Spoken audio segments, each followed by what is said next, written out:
तो बच्चों आज हम यहाँ बाहर सब लोग एकत्रित हुए हैं। आज सारी क्लासेस को बुलाया हुआ है। क्लास 8 का एक चैप्टर अभी हमने कंप्लीट करा है, इलेक्ट्रिसिटी। ठीक है, तो करंट इलेक्ट्रिसिटी का ये जो चैप्टर हमारा बच्चों का कंप्लीट करा है, इसमें बहुत सारे एक्सपेरिमेंट कराए गए थे। आज ये एक्सपेरिमेंट बच्चों के द्वारा, आप लोगों के द्वारा ही यहाँ पर डेमोन्स्ट्रेट होंगे। हमने जैसा कि लिखा भी है कि electricity demonstration by class 8 student. ठीक है, तो ये आप लोगों को एक एक 1 बाय 1 करके आना है और अपने डेमोन्स्ट्रेट यहाँ पर करने हैं। 10 ग्रुप बनाए हुए हमने, 10 एक्सपेरिमेंट हमारे। तो एक एक ग्रुप हमने कुछ स्लिप रखी हुई है। जिस भी ग्रुप का नंबर आएगा, ये क्लास 6 हमने देव को बुलाया है, देव एक पर्ची उठाएंगे, जिस भी ग्रुप का नंबर आएगा वही वाला ग्रुप आके यहाँ पे अपना सबसे पहले डेमोन्स्ट्रेशन स्टार्ट करेगा। सारे बच्चे ध्यान से देखेंगे एक्सपेरिमेंट्स को। तो आप लोगों को भी सीखना है, अभी आप छठी 7वीं क्लास में है, ठीक है, 6 7th में है, 8th में भी आएंगे, आप लोगों को भी ये सारी चीजें सीखनी है। चलिए एक स्लिप उठा के जल्दी से मेरे को दे दो कोई भी। इन्होंने दिया है मेरे को 7 नंबर पे ग्रुप कौन सा है? ग्रुप नंबर 7, दिव्या आ जाओ। दिव्या का ग्रुप है, आ जाओ दिव्या, अपना सामान जल्दी से लेके आ जाओ। रोक दो। तो हमने इस छेद के अंदर दोनों टर्मिनल डाले तो ये बल्ब फ्लो नहीं करा, तो ये बैड कंडक्टर है। और इसके बाद आपने लिया सर्फ में जब हमने ये दोनों टर्मिनल डाले तो ये सर्फ भी बल्ब फ्लो नहीं कर रहा है, इससे डालने के बाद भी। यानी कि सर्व भी किस तरीके का काम करता है? एक बैड कंडक्टर की तरह। अब इनके पास रखा है NaCl यानी कि सॉल्ट। तो जैसे ही ये टर्मिनल डाल रहे हैं तो क्या हो रहा है? देखो बल्ब क्या हल्का हल्का ग्लो कर रहा है। थोड़ा डिस्टेंस पे रखो, नहीं हो रहा है। तो यानी कि NaCl, अगर केवल NaCl में आप डालोगे तो वो एक बैड कंडक्टर की तरह एक्ट करेगा, पर पानी डालते ही ये गुड कंडक्टर बन जाता है। चलिए आगे चलिए। अब हमने कील ली और इस कील पे जब हमने दोनों अब इन्होंने एक कील ली है और इस पे जैसे इन्होंने टच करा है तो देखिए ये बल्ब जो है इनका ग्लो करने लगा है, यानी कि लोहे की बनी कील जो है ये क्या हो गई? एक गुड कंडक्टर। लोहे की बनी कील एक गुड कंडक्टर की तरह कार्य करती है। अब इन्होंने ली एक लकड़ी और जैसे ही लकड़ी पे टच करा तो लकड़ी से भी बल्ब नहीं जला, यानी कि ये जो लकड़ी होती है ये भी क्या होती है? एक बच्चों बैड कंडक्टर होती है, इसके अंदर भी करंट फ्लो नहीं होता है। ठीक है, जो यूज कर लिया आपने इधर रख दीजिए। अब इन्होंने लिए एक प्लास्टिक का एक ब्रश लिया, अब इस पे टच करके देखते हैं तो हमारा बल्ब जो है वो अभी भी ग्लो नहीं कर रहा है, यानी कि प्लास्टिक भी कैसी होती है? बैड कंडक्टर की तरह कार्य करती है। अब इन्होंने एक पत्थर लिया और पत्थर पे टच करके देखा तो भी बल्ब नहीं जल रहा है। इसका मतलब ये पत्थर भी क्या होते हैं भाई? हमारे बैड कंडक्टर होते हैं। पर ये जो पेंसिल है जिससे आप लिखते हो, जिसको आप कई बार मुंह में भी डाल देते हो, है ना, ये पेंसिल के आगे ये जो चोंच होती है ये ग्रेफाइट की बनी होती है।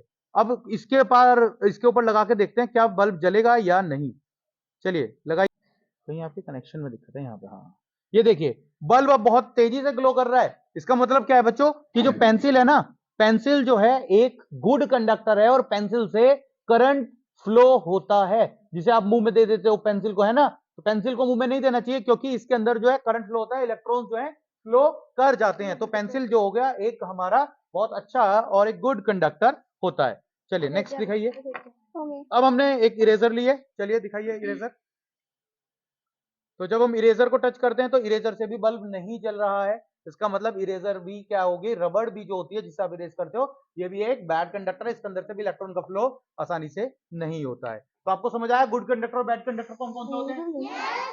ऐसे कंडक्टर जिनके अंदर से इलेक्ट्रॉन्स आसानी से फ्लो हो जाते हैं वो गुड कंडक्टर होते हैं, और ऐसे इलेक्ट्रॉन जिनके अंदर से इलेक्ट्रॉन आसानी से फ्लो नहीं होते, करंट फ्लो नहीं होता, ऐसे कंडक्टर हमारे बैड कंडक्टर कहलाते हैं। समझ आया?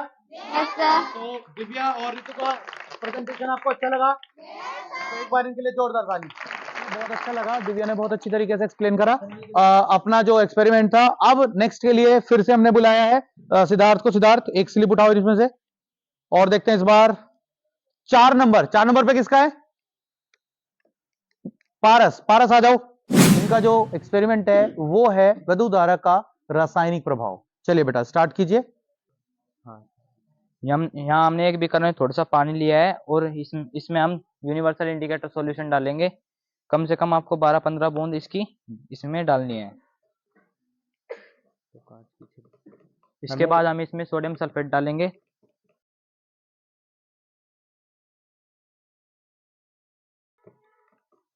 इसको मिलाने के बाद आपको एक ड्रॉपर लेनी है और 2 ड्रॉपर आपको नीचे से इस तरह से काट लेनी है। इनको काटने के बाद एक ड्रॉपर से आपको इनके अंदर यह सॉल्यूशन भर देना है।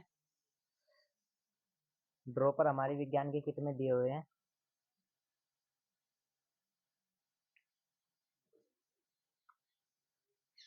फिर हमें लेना है एक बेल जार और उसके ऊपर एक कोक।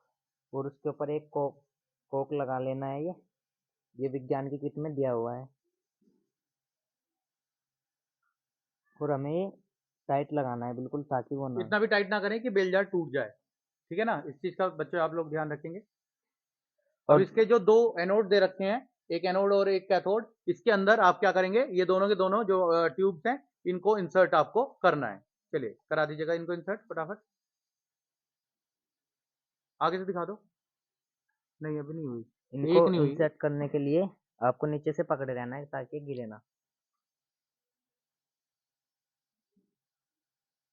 और अब आप उसको ट्राईपोड पे रख देंगे, एक ट्राईपोड ट्राइपॉड लेके स्टैंड। ट्राईपोड स्टैंड पे अपने रख देंगे।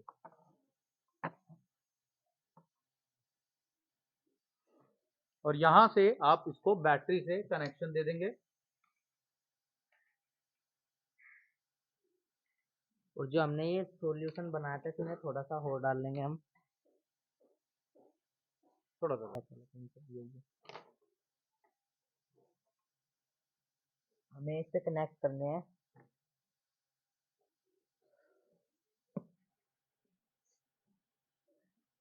और इसको कुछ देर के लिए छोड़ेंगे। और अब थोड़ी देर बाद जब आप देखेंगे तो देखिएगा ये जो हमने 2 टेस्ट ट्यूब इसके अंदर रखी हैं, इनके अंदर के कलर में क्या परिवर्तन होता है। हमें यही देखना है कि इनके अंदर के कलर में किसके अंदर परिवर्तन आएगा। ऐसे ऐसे दिखो, ऐसे ऐसे दिखो। कौन सी मारा? इसमें होगा, इसमें ठीक है। हाथ लगाना है। इससे कर देना, इससे कर देना, वो इस वाले में देख सकते हैं। इस वाले में आप देख सकते हैं। इस वाले में देखिए आप, प्रभाव इसमें पड़ रहा है। इसे ऊपर से पकड़ लेना आपको, क्योंकि इसमें जल अब गठन भी हो रहा है, क्योंकि जल अपघटन में हाइड्रोजन गैस निकलती है, इसलिए इसको ऊपर उठा रही है क्योंकि वह हल्की होती है।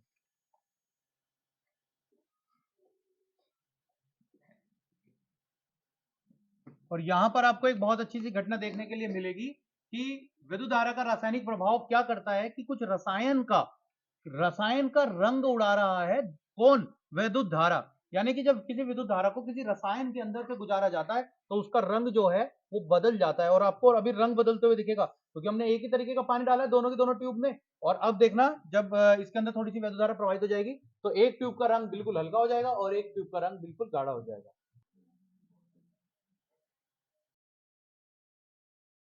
अभी हम इसको बाहर निकाल कर भी आपको दिखाते हैं कि इसके कलर में कितना प्रभाव पड़ा है।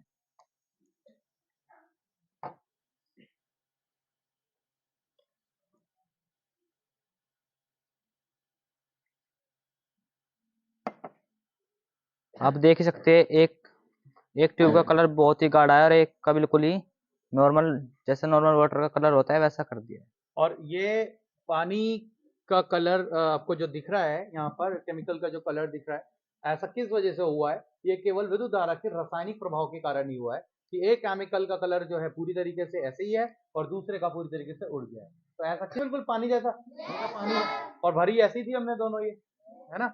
चलिए भाई बहुत बढ़िया। इनका प्रेजेंटेशन आपको कैसा लगा? बहुत बढ़िया। चलिए क्योंकि हम तीसरे एक्सपेरिमेंट के लिए अब हमारे साथ है तानिया। तानिया एक स्लिप उठाओ, देखते हैं किस बच्चे का इस बार नंबर आता है और कौन सा ग्रुप है। ग्रुप नंबर 9 वर्षा। बहुत बढ़िया, आ जाओ। ये मेरे पास है एक सिल्वर का सिक्का और आज हम इसको विद्युत धारा की मदद से कॉपर का बनाने वाले हैं। और एक लोहे की कील है, हम इसको भी कॉपर का बनाने वाले हैं। विद्युत लेपन, इनके प्रैक्टिकल का नाम है विद्युत लेपन। हमने ऑलरेडी सॉल्यूशन तैयार करके रखा है। ये इन्होंने पहले ही एक सॉल्यूशन बना लिया है। हाँ जी, किस किस चीज से बनाया आपने ये? कॉपर सल्फेट से और HCl की कुछ बूंदें डाली है। बिल्कुल। वाले टर्मिनल में हमने कॉइंस डाला है। ब्लैक टर्मिनल में इन्होंने कॉइन लगा दिया है और दूसरे टर्मिनल में ये लगाएंगे कॉपर की एक प्लेट। ये कॉपर की बनी हुई एक प्लेट है, दिखा दो बच्चों। ये कॉपर की बनी हुई एक प्लेट है, तांबे की बनी हुई प्लेट है, ठीक है, ये हम दूसरे टर्मिनल में लगाएंगे। और इन दोनों हमें इसे बहुत ही ध्यानपूर्वक बनाना चाहिए सॉल्यूशन को, और एक बात का और भी ध्यान रखना चाहिए, एक दूसरे से टच नहीं होने चाहिए। ये दोनों टर्मिनल एक दूसरे से टच ना हो, यानी कि ये जो आपने कॉइन इसके अंदर डाला है और ये जो कॉपर की प्लेट डाली है, ये एक दूसरे से टच नहीं होने चाहिए। इस चीज का हमें थोड़ा सा इसमें सावधानी रखनी है। अभी कुछ देर बाद देखते हैं कि क्या होता है। देखिएगा, इसके अंदर से हाइड्रोलाइसिस होना शुरू होगा और थोड़ी देर बाद आपको ये जो सिक्का है ये आपको इसी तरीके का एक कॉपर के कलर का दिखाई देने लगेगा।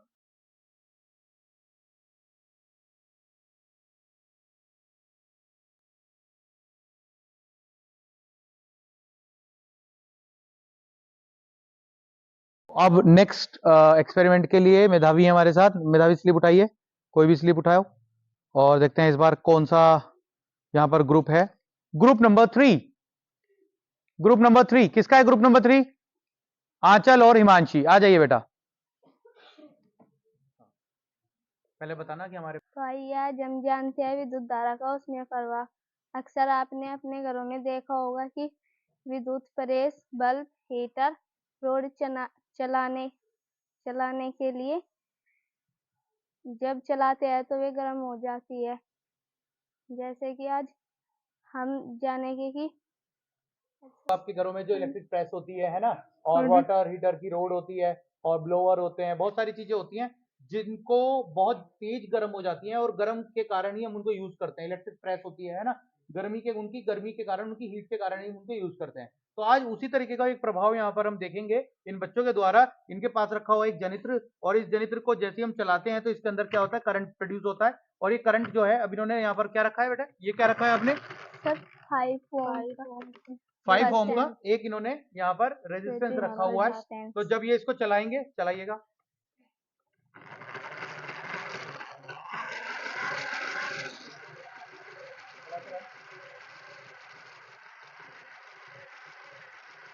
अब जब ये चला रहे हैं तो धीरे धीरे इसके अंदर रखा हुआ ये जो है वायर जो है, ये अब थोड़ा सा गर्म होने लगा है।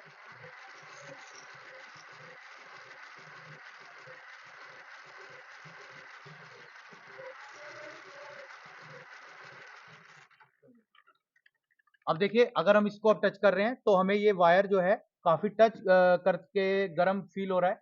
और अगर जो है ये देखिए, निकाल के हम स्प्रिंग को टच करते हैं तो ये काफी गर्म है ना, गर्म फील हो रहा है ना ये, ठीक है। और अगर इसके जगह अगर हम यहाँ पर कितना 50 ओम का एक 50 ओम का रेजिस्टेंस यहाँ पर रखें तो इसके अंदर देखिए और बहुत ज्यादा हीट प्रोड्यूस हो जाएगी। और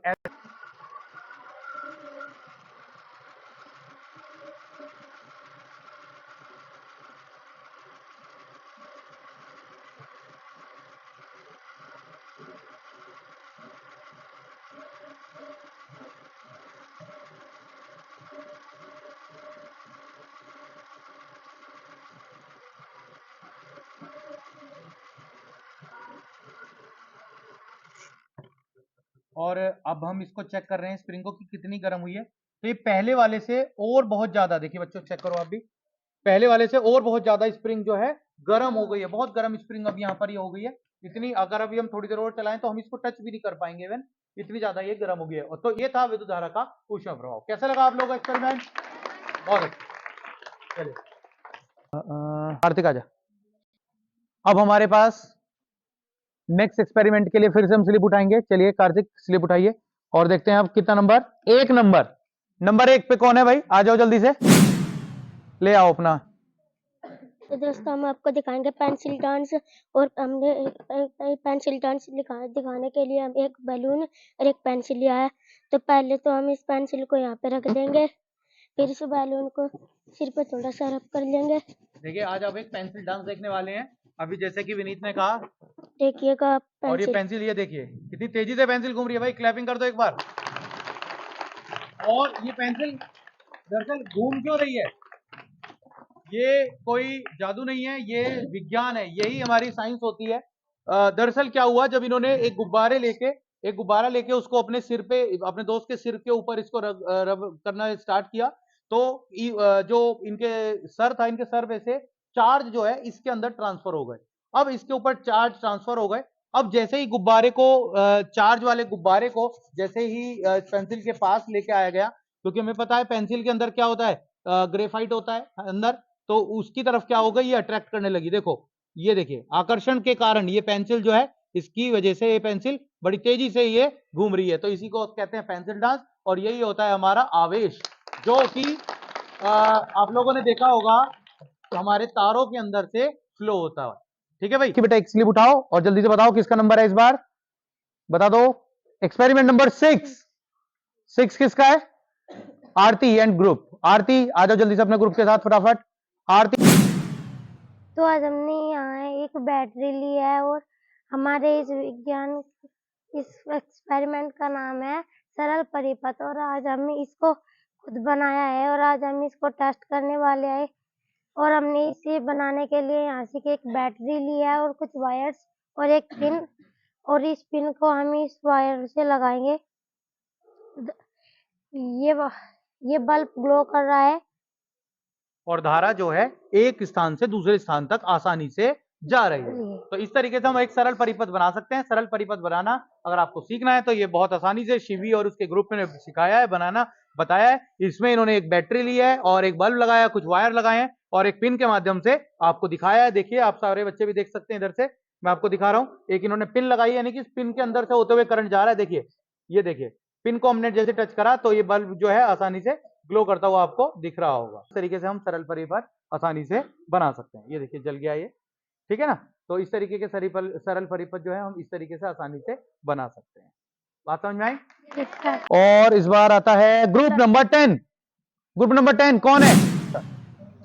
तो हम करने जा रहे हैं जल अपघटन।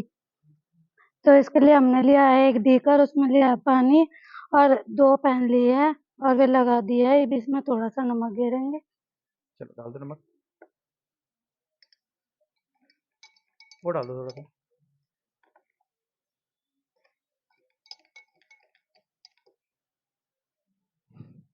चलिए ये कर रहे हैं हाइड्रोलाइसिस, वाटर हाइड्रोलाइसिस, यानी कि पानी का जल अपघटन। यानी कि जो जल होता है उसको 2 भागों में आज ये तोड़ेंगे। हमें पता है जल का जो रासायनिक सूत्र होता है वो H2O होता है, यानी कि इसके अंदर हाइड्रोजन और ऑक्सीजन के मॉलिक्यूल मिले होते हैं। तो ये आज हाइड्रोजन और ऑक्सीजन को अलग अलग कर देंगे। हाइड्रोजन अलग आपको दिखेगी जाती हुई और ऑक्सीजन अलग। इसके लिए इन्होंने लिए हैं 2 पेंसिल और इन पेंसिल्स को शार्प करके इनके दोनों एंड्स पर क्या करा, इन्होंने एक क्रोकोडाइल क्लिप लगाई और अब दूसरी तरफ क्या कर रहे हैं बच्चों, अब यहां पर एक बैटरी को इन्होंने कर दिया भाई कनेक्ट। और अब देखिएगा यहां पर आपको थोड़ी देर में इस पेंसिल में हाइड्रोजन गैस रिलीज होती हुई दिखेगी। को हाइड्रोजन गैस रिलीज होती हुई अब आसानी से आपको दिखने लगी होगी और बिल्कुल दिखने भी लगी है। देखिए कितनी तेजी से ये ब्लैक वाली जो पेंसिल है, हाइड्रोजन गैस रिलीज हो रही है, बहुत तेजी से हाइड्रोजन गैस रिलीज हो रही है। और ऑक्सीजन के बबल दूसरी वाली पेंसिल पे, जो व्हाइट पेंसिल है इस पे ऑक्सीजन के बबल बन रहे हैं। ये देखिए ब्लैक वाली पे हाइड्रोजन के बबल बड़ी तेजी से ऊपर की तरफ निकलते हुए आपको दिख रहे होंगे। और ये जो इंसिडेंस है ये सडन होता है, एकदम से हो जाता है। जैसे ही इन्होंने यहाँ पर टच करा तो इसी तरीके से तुरंत एकदम से पेंसिल में से जो है हाइड्रोजन गैस ऊपर की तरफ रिलीज हो रही है। हमें पता है हाइड्रोजन क्या होती है, एक बहुत ही हल्की गैस होती है और इसीलिए यहाँ पर आसानी से वो हाइड्रोजन गैस नीचे से ऊपर की तरफ आपको निकलती हुई दिख रही होगी। इसी को कहते हैं वाटर हाइड्रोलाइसिस, यानी कि जल अपघटन। तो समझ आया सारे बच्चों को? अब है नंबर 5। तो हमारी एक्टिविटी का नाम है विद्युत धारा का चुंबकीय प्रभाव। तो ये हमारे पास है एक कंपास। अगर हम कंपास के पास किसी मैग्नेट को लेकर जाते हैं तो यह घूमने लगता है। ये देखिए ये किस तरीके से घूमने लग रही है। ठीक है, हम थोड़ा सा दूर इसलिए रख रखा है जिससे हमारा दूसरा वाला कंपास इस चुंबक से जो है डिफ्लेक्ट ना हो। ठीक है, ये देखिए कितनी तेजी से घूम रही है। अब इस चुंबक को अलग रख लेते हैं और क्या करेंगे अब? हमारे पास एक ये वायर है और हमारे पास ये बैटरी है, वो आपको दिखाएंगे। एक हमारे पास पावरफुल सेल है, एक बड़ा सेल है हमारे पास, और इस सेल को जैसे ही अब ये बच्चे इस कंपास के पास लेके जाएंगे तो देखिएगा क्या होता है। अगर सुई घूमने लगी तो यह मैग्नेट की तरह काम कर रहा है। ये देखिए सुई हिल रही है तो ये देखिए सुई हिल रही है, यह मैग्नेट की तरह काम कर रहा है। जब किसी चालक में विद्युत धारा प्रवाहित की जाती है तब उस चालक के चारों ओर चुंबकीय क्षेत्र बन जाता है। इस घटना को विद्युत धारा का चुंबकीय प्रभाव कहते हैं। ये देखिए आपको दिख रही होगी ये सुई अच्छी तरीके से घूमती हुई। ठीक है, ये किस वजह से घूम रही है? क्योंकि ये जो वायर है, इस वायर के चारों तरफ क्या हो गया, एक चुंबकीय क्षेत्र बन गया है। तो इस चुंबकीय क्षेत्र के कारण ही ये जो सुई है ये डिफ्लेक्ट हो रही है। तो यही था हमारा विद्युत धारा का चुंबकीय प्रभाव। समझ आया सारे बच्चों को? और इस बार नंबर आया 8 number. Good evening, my name is Diwakar. मैं कक्षा 8 का छात्र हूँ। मैं आज हम करने जा रहे हैं good conductor and bad conductor द्रव्य मापन द्वारा विद्युत धारा का। तो देखिए ये दूध है। हम आज देखेंगे कि दूध बैड कंडक्टर है या गुड कंडक्टर। तो हमने एक बीकर ले लिया है, इसमें हमने दूध कर दिया है और इसको हम इसके अंदर रखेंगे क्लिप को। इन्होंने एक सिंपल सर्किट बनाया हुआ है और इस सिंपल सर्किट में देखते तो हैं देखिए गाइस, लाइट अप हो चुका है प्लग। तो ये बल्ब जो है जलने लग रहा है। तो दूध जो है वह एक गुड कंडक्टर है। तो गुड इसमें विद्युत धारा प्रवाहित हो सकती है। उसके बाद हम दूध को इधर रखते हैं। उसके बाद हम ले लेते हैं नमक का पानी। तो हम इस नमक के पानी को इस बीकर के अंदर करते हैं और फिर से यही रिपीट करते हैं। तो देखिए गाइस, ये फिर से जल चुका है बल्ब। तो ये भी एक नमक का पानी जो है वह भी एक गुड कंडक्टर है। जो नमक का पानी है वह भी एक गुड कंडक्टर है। इसके बाद इसको इधर रखते हैं। उसके बाद हम ले लेते हैं काऊ यूरिन, इसको इसमें करते हैं बीकर में। फिर से रिपीट। देखिए गाइस, फिर से लाइट अप हो चुका है। तो जो काऊ का यूरिन है वह भी एक गुड कंडक्टर है। फिर इसके बाद हमने ले लिया है गाइस मट्ठा, छा। मट्ठा आप लोगों ने देखा होगा, गाँव में होता है ना। तो गाइस फिर से रिपीट करते हैं। तो देखिए गाइस, ये फिर से लाइट अप हो चुका है। तो यह जो मट्ठा जो है वह भी एक गुड कंडक्टर है। मट्ठा भी एक गुड कंडक्टर की तरह काम करता है। तो उसके बाद हम ले लेते हैं शहद।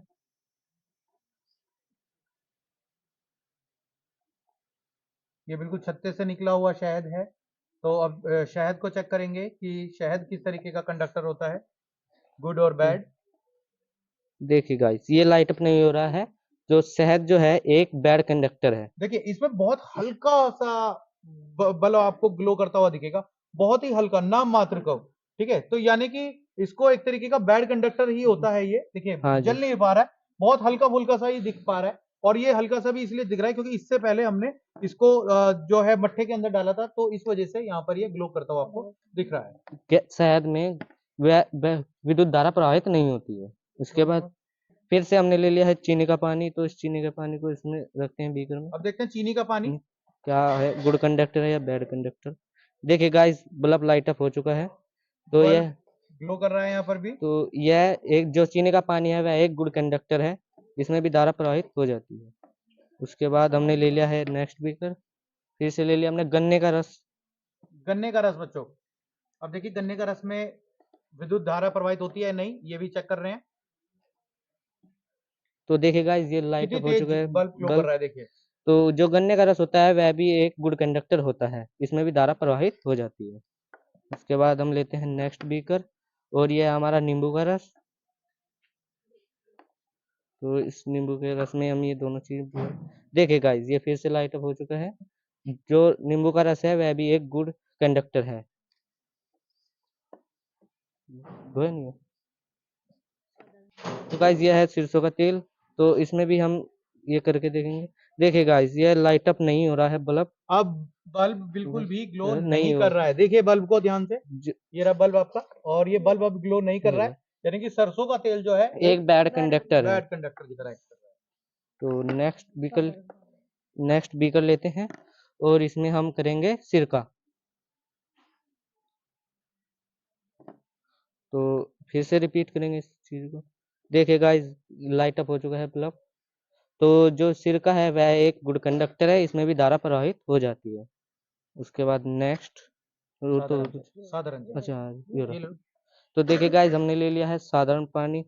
तो इस पानी को देखते हैं कि ये गुड कंडक्टर है या बैड कंडक्टर। तो हमने जैसे इसमें दिया तो गाइस ये लाइट अप हो रहा है। लाइट अप हो रहा है पर बहुत तो हल्का हो रहा है। तो साधारण जल एक गुड कंडक्टर की तरह कम करता है। पर अगर उसी की जगह अगर हम क्या नमक का पानी ले लें, कहाँ गया नमक का पानी, ये रहा नमक का पानी। अगर इसकी जगह हम नमक का पानी लें तो नमक के पानी में आपको बल्ब ज्यादा तेज ग्लो करता हुआ दिखेगा। ये देखिए अभी बल्ब ज्यादा तेज ग्लो कर रहा है एज कंपेयर साधारण जल के मुकाबले। तो ये थे हमारे बच्चों के द्वारा दिखाए गए द्रव, ऐसे द्रव जिनके अंदर हमने चेक करा आज कि ये गुड कंडक्टर होते हैं या बैड कंडक्टर। कैसा लगा बच्चों एक्सपेरिमेंट?